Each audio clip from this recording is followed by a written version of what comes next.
Hi, this is Jasper.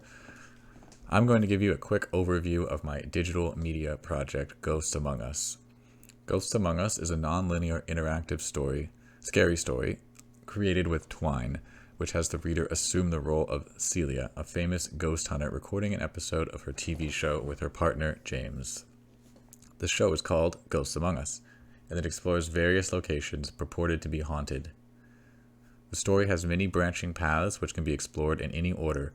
However, progression through the story requires certain key events to trigger, some of which will ask the reader to solve simple puzzles. This story is a multimedia experience, incorporating sound effects and original soundtrack created by me, artwork, and text to create an atmospheric and immersive adventure.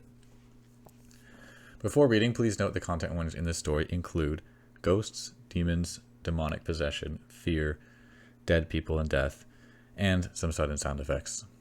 I will be moving quickly through the story as this is simply an overview of the project. However, if you'd like to experience it for yourself, I will leave a download link in the description. Let's begin.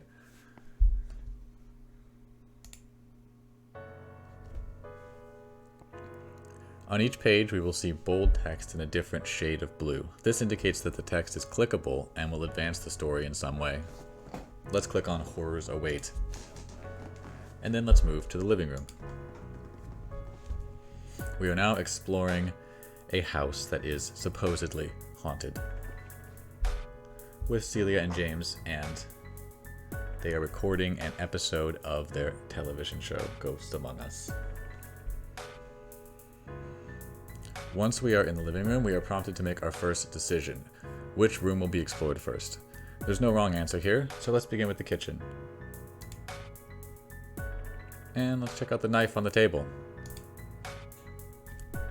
Not much in the kitchen, however, the story now recognizes that Celia and James have obtained a knife. This might come in handy later. Let's go back to the rest of the house and visit the bathroom next. And let's check out the mirror. And it looks like here an event has occurred. In most cases, or in certain pages, it is possible to retrace your steps, so to speak, and go back to the previous page.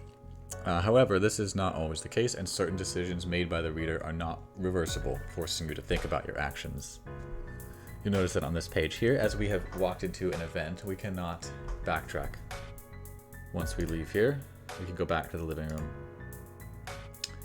And from here, let's go ahead and check out the basement next. If we explore the workbench, we will see that there are tools and schematics that we can further investigate. Before we do this, let's go back and click on the chest. We see that it is a large wooden chest with a rusty lock. It looks like it could be picked easily, but we see no further dialogue options here. Let's go back, revisit the workbench, and investigate the tools. In addition to another scare event occurring, we see a screwdriver.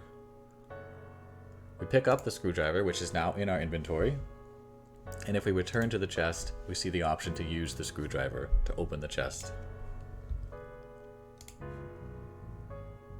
This is the type of puzzle solving that this game will require in a few different spots. Some puzzles a little more challenging than that one. Let's see what happens if we try to go upstairs. In this case, although the game is generally non-linear, there are certain prerequisites that we have to require, that we have to accomplish before we're able to continue with the game. So right now we're being told that we have to fully explore the downstairs before we can go upstairs. Let's visit the study real quick. After a short pause, another event occurs. Let's check out the book. We get a look at the family photo album. Here, Celia remarks, "I recognize her. This is the girl I saw standing behind me in the bathroom." This is another context-specific dialogue that the reader will only experience if they have visited the bathroom and triggered the mirror events before this event.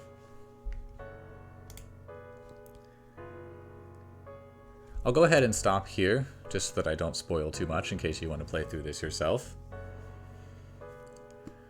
I'll leave a download link in the description where the HTML file can be downloaded and you can play it in your web browser. Thank you so much. Bye.